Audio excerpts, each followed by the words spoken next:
Η πρωτοχρονιά σε αλλοτινούς καιρούς. Τα παλαιότερα χρόνια πριν δεκαετίες, η πρωτοχρονιά εορτάζονταν φτωχικά, αλλά όλοι ήταν ευτυχισμένοι. Τότε που οι άνθρωποι μπορεί να είχαν βαλωμένα ρούχα και παπούτσια, αλλά είχαν άφθαρτη καρδιά. Τότε που η σύψη δεν είχε προχωρήσει στη συνείδηση. Τότε που τα σπίτια έμοιαζαν σαν μια μικρή καλύβα, αλλά χωρούσαν όλο τον κόσμο. Τότε που μπορεί το ερμάρι να ήταν άδειο από τις ποικιλίες που τέρπουν τη γεύση, η στέρηση να ήταν σκληρή, αλλά η ευτυχία δεν έλειπε. Τότε που η φτώχεια ήταν περήφανη και αγνή, σκαρφαλωμένη στις πλάτες των αγροτών, των βιοπαλαιστών, των χαμάλιδων, που έτρεχαν ακόμη και την ημέρα της πρωτοχρονιάς να τη χορτάσουν με το στεφάνι της τιμιότητας και της αρετής. Τότε που κάθε πρωτοχρονιά οι γονείς ονειρεύονταν τα βλαστάρια τους, μεγάλους και τρανούς ανθρώπους, και όλο αγωνίζονταν με πάθος και με πίστη να κάνουν τούτο το όνειρο πραγματικότητα. Τότε που η ψυχή ήταν γεμάτη από αγάπη και η θέληση ατσαλένια για προκοπή. Τότε που τα βλέμματα μπορεί να ήταν κουρασμένα και τα πρόσωπα σκαμμένα από το μόχθο, αλλά όχι απελπισμένα. Τότε που έκαιγε η φωτιά στο τζάκι και γύρω-γύρω κάθονταν όλοι σφιχταγκαλιασμένοι, αφού η πραγματική ζεστασιά βρισκόταν μέσα τους. Τότε που η γλυκόλαλη καμπάνα από το χιονισμένο πανύψηλο καμπαναριό καλούσε τους πιστούς στην εκκλησιά και όλοι τραβούσαν κατά εκεί. Δύσκολα, αλλά στα αλήθεια, όμορφα χρόνια. Μπορεί να μην υπήρχε τηλεόραση, παρά μόνο ένα παλιό ραδιόφωνο με λιχνίες. Μπορεί να μην υπήρχαν τηλέφωνα εκτός από το μοναδικό στο καφενέ του χωριού. Μπορεί να μην υπήρχε διαδίκτυο.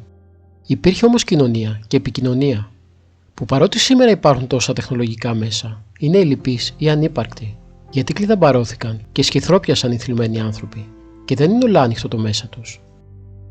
Το χαμηλόκτιστο σπίτι ξεχώριζε από την πέτρινη καπνοδόχο του, που έστελνε λευκές κορδέλες καπνού στο μαυρισμένο χειμωνιάτικο μουντό ουρανό.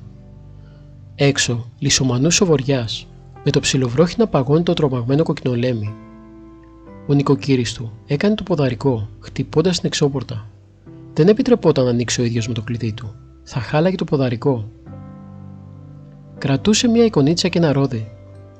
Μπαίνοντας μέσα με το δεξί, έσπαγε το ρόδι πίσω από την εξώπορτα. Το έριχνε δηλαδή κάτω με δύναμη, ώστε να πεταχτούν οι ρόγες του παντού, και ταυτόχρονα έλεγε: «Με υγεία, ευτυχία και χαρά το νέο έτος, και όσες ρόγες έχει το ρόδι, τόσες λίρες να έχει η τσέπη μας όλη τη χρονιά». Τα παιδιά μαζεμένα γύρω-γύρω κοιτάζουν τις ρόγες, αν είναι τραγανές και κατακόκκινες. Όσο γερές και όμορφες είναι οι ρόγες, τόσο χαρούμενες και ευλογημένες θα είναι οι μέρες που φέρνει μαζί του ο νέος χρόνος.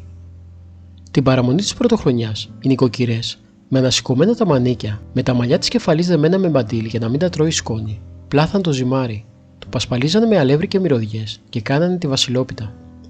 Ανοίγανε φύλλο και με 6 τέτοια φύλλα, χωρίς να προσθέσουν τίποτα άλλο, έφτιαχναν τη βασιλόπιτα. Ανάμεσα στα φύλλα τοποθετούσαν διάφορα συμβολικά σχήματα που έφτιαχναν από κάποιο κλαδί. Και φυσικά έβαζαν μέσα το φλουρί. Την πρωτοχρονιά λίγο πριν το μεσημέρι την ψήνανε στο φούρνο. Το μεσημέρι μαζεύονταν όλη η οικογένεια γύρω από το γιορτινό τραπέζι και ο μεγαλύτερος την έκοβε, αφού πρώτα την έστρεβε 3 φορές και τη σταύρωνε με το μαχαίρι. Το πρώτο κομμάτι ήταν πάντα του Χριστού και τα άλλα από έναν για τον καθένα, ανάλογα με το που θα σταματούσε η βασιλόπιτα μετά από τις 3 στροφές. Η πίτα έχει τις ρίζες της στα αρχαία ελληνορωμαϊκά έθιμα. Η ορθόδοξη παράδοση συνέδεσε το έθιμο με τη βασιλόπιτα. Η προέλευσή της σχετίζεται με το Μέγα Βασίλειο, που για να προστατεύσει την περιφέρειά του, την Κεσάρια της Καπαδοκίας, από επιδρομή αλλοφύλων, έκανε έρανο και μάζεψε χρυσά νομίσματα και άλλα αγαθά, για να τα δώσει στους εχθρούς ώστε να τους δελεάσει, για να μην λαιλατίσουν την περιοχή του. Ο εχθρός όμως τελικά δεν κατόρθωσε να εισβάλει στην Κεσάρια και τα αγαθά έμειναν. Τότε ο Μέγας Βασίλειος είπε να φτιάξουν μικρές πίτες ψωμάκια, μέσα στις οποίες έβαζαν και ένα χρυσό νόμισμα ή κάτι άλλο από όλα τα πολύτιμα πράγματα που είχαν μαζευτεί. Οι πίτες αυτές μοιράστηκαν σε όλους και ο καθένας κράταγε ό,τι του τύχαινε. Τα παιδιά τα παλιά χρόνια δεν περιμένανε δώρα από κανένα, ούτε καν από τον Άη Βασίλη. Δεν ήξεραν καν τον Άη Βασίλη με τη μορφή που τον ξέρουμε σήμερα. Τον Άη Βασίλη το μάθαν τα παιδιά μετά την κατοχή. Αποσκοπούσαν όμως τα παιδιά σε κάποια λίγα χρήματα που θα τους έδιναν, κυρίως ο νονός, γιατί και τότε όλα τα παιδιά ήθελαν περισσότερα πράγματα από αυτά που είχαν. Δεν παραπονιόταν όμως που περνούσαν φτωχικά, γιατί έτσι φτωχά ήταν και τα παιδιά του γείτονα, του παραγείτονα και όλου του χωριού. Ακόμα και των πιο ευκατάστατων οικογενειών δεν διέφεραν. Τα έθιμα της πρωτοχρονιάς τηρούνταν με ευλάβεια. Ούτε και οι απανωτοί πόλεμοι της δεκαετίας του 40 κατάφεραν να τα αποδυναμώσουν. Ωστόσο, με τους κοινωνικούς μετασχηματισμούς, στις αρχές του 1970 και τη μετανάστευση, χάθηκαν.